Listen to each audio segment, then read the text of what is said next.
बिस्मिल्लाहिर्रहमानिर्रहीम। अस्सलाम वालेकुम नादरीन, आप यूट्यूब चैनल देख रहे हैं। मैं इमरान खान हूँ। नादरीन, खित्ते में इंपॉर्टेंट डेवलपमेंट्स हो रही हैं। अगले 24 घंटे नहायत अहम हैं, क्योंकि देखिए जंगबंदी में जो बातचीत होनी है अमेरिका और ईरान के बीच में, वो पाकिस्तान में होगी।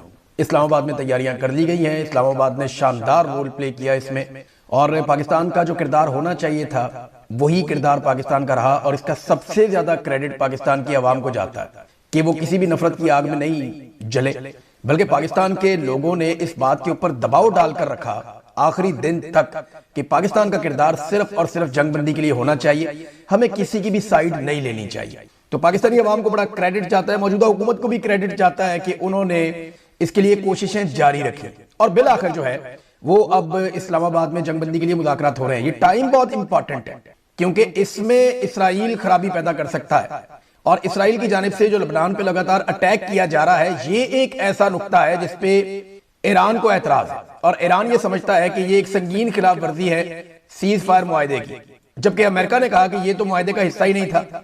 अब कुछ चीजें मैं इस वीलॉग में क्लियर कर दूंगा, लेकिन उससे पहले मैं आपको ये भी बता देता हूं कि ये जो रात गुजरी है ये रिजीम चेंज की रात थी। आज जो है वो पाकिस्तान में 10 तारीख है। आप जब ये वीलॉग सुन रहे हैं तो 10 तारीख की सुबह है। 9 और 10 तारीख की रात को अप्रैल में इमरान खान साहब की हुकूमत को खत्म किया गया था। रिजीम चेंज ऑपरेशन किया गया था आज से 4 साल पहले।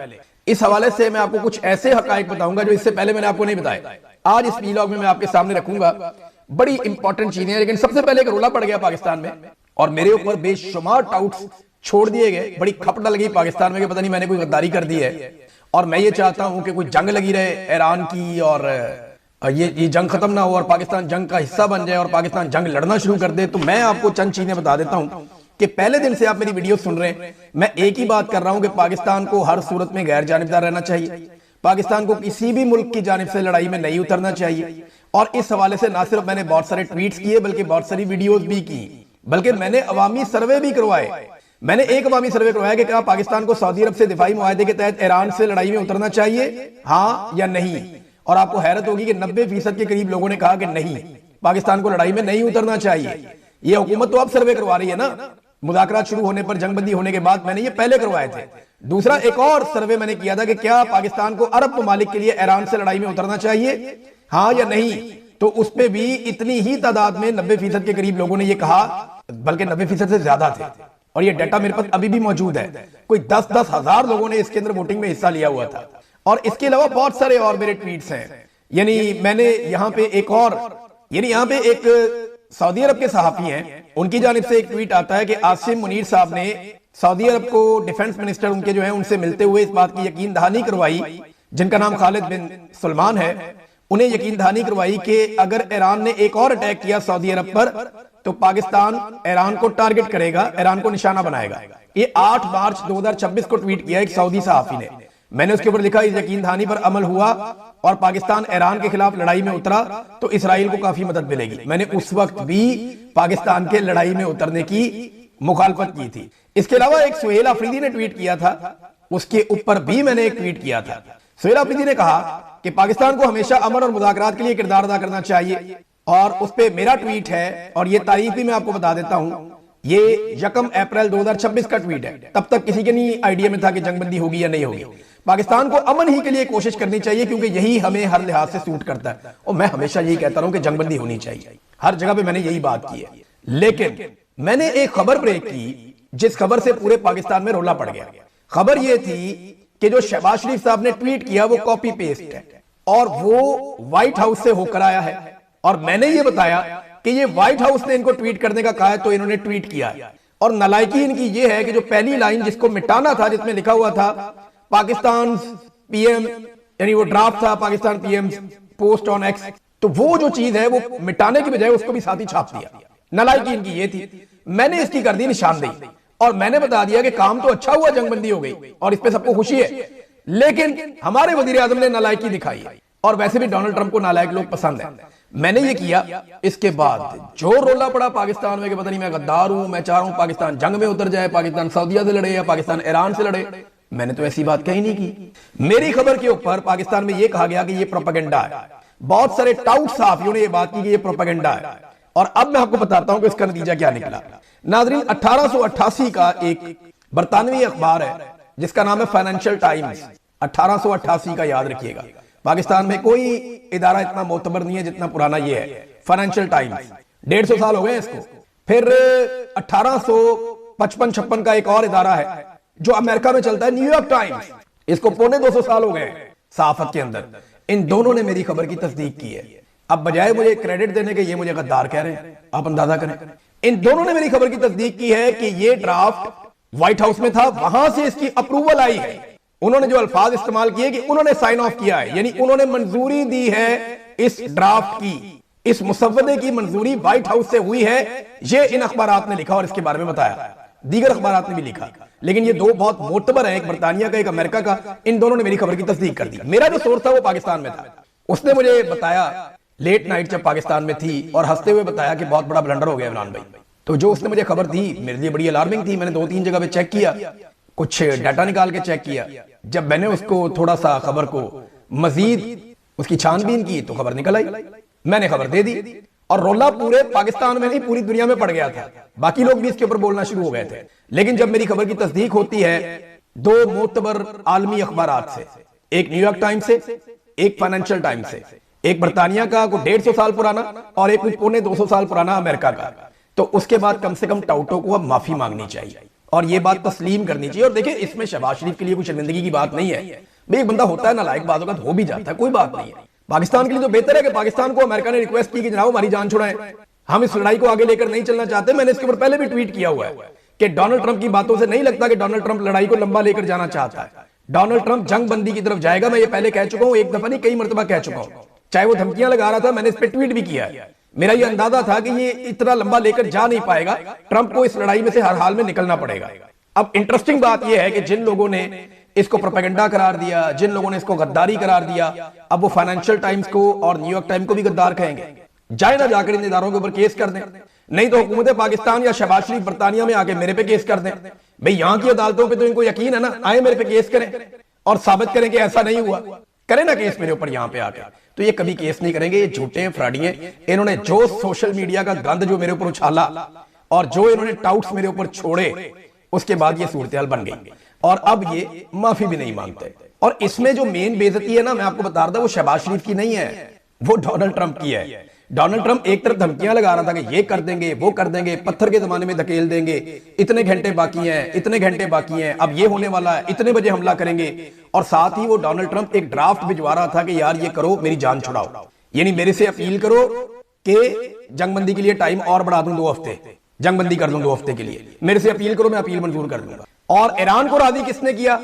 ईरान को चाइना ने राजी किया, ये अमेरिका ने भी बताया और पाकिस्तान ने भी राजी किया। पाकिस्तान लगातार ईरान के साथ राब्ते में था, ऐसा नहीं है कि पाकिस्तान ने कुछ नहीं किया।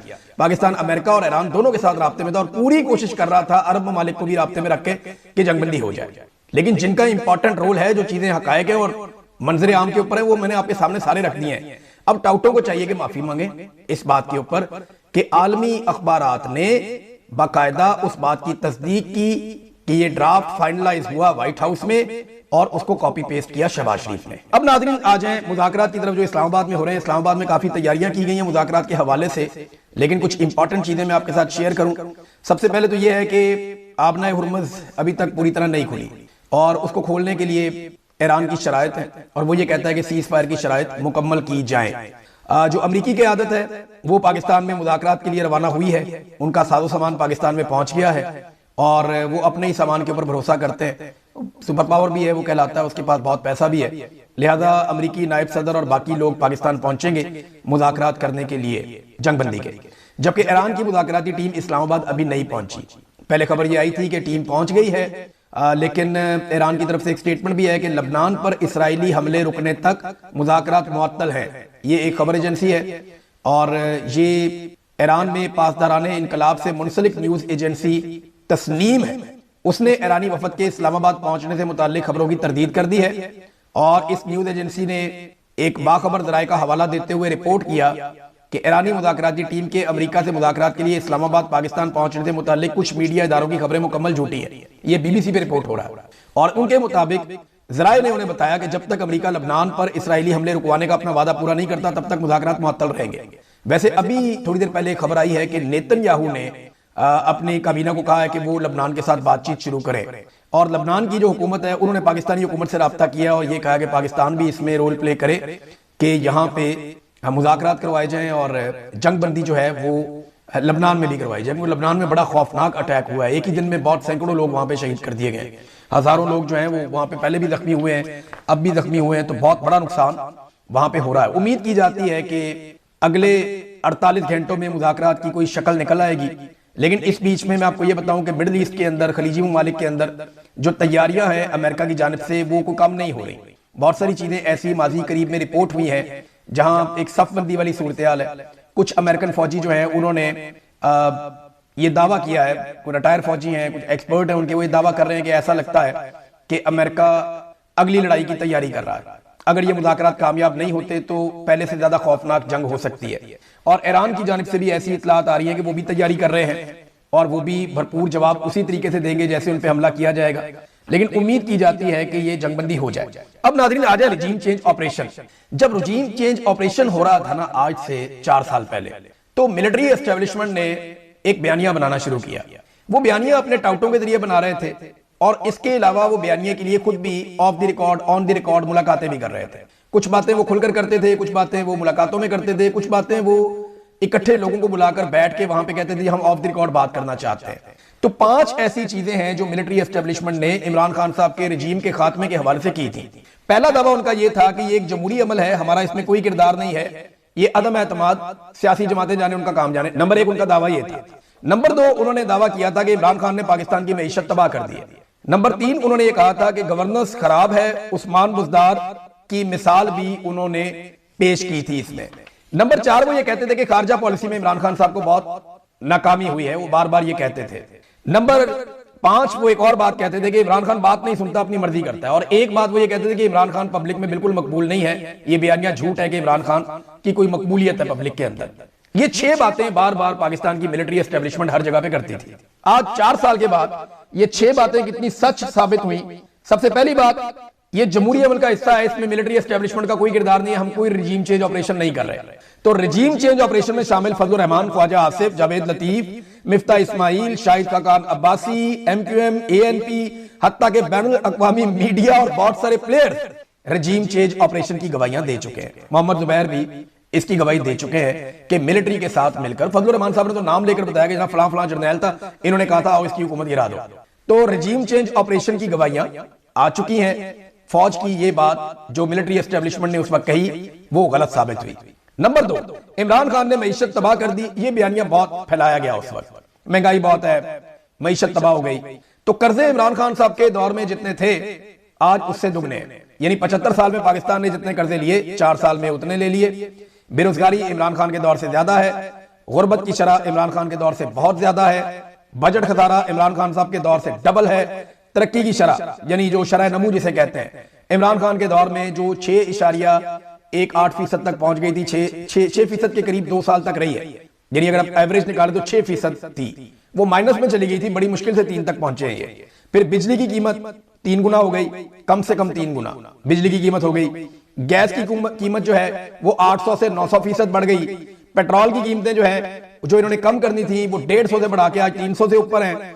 और जनरल बाबर का आपको बयान याद होगा कि डॉलर की कीमत नीचे आई है हुकूमत तब्दील होने के बाद। तो इमरान खान साहब के दौर में जितने का डॉलर था आज उससे 100 रुपए से भी ज्यादा महंगा हो चुका है, यानी कितनी कीमत डॉलर की भी बढ़ गई है। सरमायाकारी पाकिस्तान की 50 साल की कम तरीन सतह पे है। जो इमरान खान साहब के दौर में सरमायाकारी आ रही थी, IMF के जाल में पाकिस्तान बुरी तरह फंस गया है। आज हमारा बजट IMF बनाती है, हमारे सारे फैसले IMF करती है और ये बड़े फख्र से पाकिस्तानी मुजरा कहते हैं। तो क्लियर हो गया आपको कि मईशत के बारे में जो एक बयानिया बनाया गया महंगाई के बारे में एस्टेब्लिशमेंट की जानिब से, वो बयानिया भी फारिग हो गया 4 साल के बाद। तीसरा बयानिया इन्होंने बनाया था कि इमरान खान की गवर्नेंस खराब है। बुज़दार की मिसाल देते थे। वैसे बुज़दार जो है वो मरियम नवाज से तो बेहतर ही था, क्योंकि मरियम नवाज ने जितने मनसूबों का इफ्तिताह किया है उनका रिकॉर्ड जब निकाल कर चेक किया गया तो लगभग 80% मनसूबे ऐसे हैं, 80-90% जो उस्मान बुज़दार के दौर के शुरू किए हुए थे। यानी वो जितना भी नालायक था मरियम नवाज से तो बेहतर ही था। इन्होंने तो कोई बड़ा मनसूबा बनाया ही नहीं, कोई नई चीज की नहीं इन्होंने। कोरोना वायरस, पूरी दुनिया ने कहा कि इमरान खान से अच्छी गवर्नेंस कोरोना वायरस में किसी ने नहीं दिखाई। हेल्थ कार्ड एक ऐसा मंसूबा जिसने पूरे पाकिस्तान को तब्दील कर दिया था, वो भी इन्होंने खत्म कर दिया। कोई बड़ा प्रोजेक्ट ये हुकूमत दिखा नहीं सकती जो इन्होंने अब बनाया हो, कोई डैम बनाया हो, कोई बड़ी चीज बनाई हो, इमरान खान बना रहा था। और जितने भी इमरान खान साहब के बड़े प्रोजेक्ट थे दर्जनों की तादाद में उन्हें नोटिफिकेशन के जरिए से बंद करवा दिया गया। मैंने इस पे पहले वीलॉग भी किया था। करप्शन के पैसे की सबसे बड़ी रिकवरी इमरान खान साहब के दौर में हुई। एहसास प्रोग्राम को आलमी सतह पे जो है वो सराहा गया। फिर एक्सपोर्ट्स के अंदर इजाफा हुआ इमरान खान के दौर में, रिमिटेंसेस के अंदर इजाफा हुआ, आईटी के शोबे में पाकिस्तान आगे बढ़ा, टेक्सटाइल में मजदूरों की किल्लत हो गई, इतना ज्यादा पाकिस्तान में टेक्सटाइल इंडस्ट्री को बूम मिला, किसानों को शानदार मुनाफा मिला इमरान खान साहब के दौर में। किसान अपने मुंह से कहते हैं गन्ने की पूरी कीमत किसानों को पहली मर्तबा मिली, शुगर माफिया पे किसी ने पहली मर्तबा पक्का हाथ डाला। तो गवर्नेंस तो इमरान खान की शानदार थी और आज ये सारी चीजें बर्बाद हो चुकी हैं। फिर खारजा पॉलिसी में कहते हैं इमरान खान नाकाम हो गया था। इमरान खान अब शहबाज शरीफ की तरह सल्यूट तो नहीं मार सकता था ना ट्रंप को, और साफ बात करता था। चीन से अब आपके ताल्लुकात ऐसे हैं, वो कहते हैं जी पैसे वापस करो। यूएई से आपके ताल्लुकात ऐसे हैं, वो कहते हैं जी पैसे वापस करो। लोग पोस्ट कर रहे हैं बार बार सोशल मीडिया पे कि खानदानों को यूएई से निकालकर वापस भेजा जा रहा है। नदीम अफजल चंद ने इसका दावा किया और बहुत सारे लोगों ने इसका दावा किया कि जनाब यूएई में पाकिस्तानी शहरियों के लिए हालात उतने अच्छे नहीं है, ताल्लुकात आपके खराब हो गए। कौम को एतमाद में लिए बगैर सऊदी अरब से एक दिफाई मुआहदा किया गया, उसको अभी तक खुफिया रखा हुआ है। बोर्ड ऑफ पीस में ये बड़ी उजलत में शामिल हो गए, उसके ऊपर भी कोई मुशावरत नहीं की इन्होंने।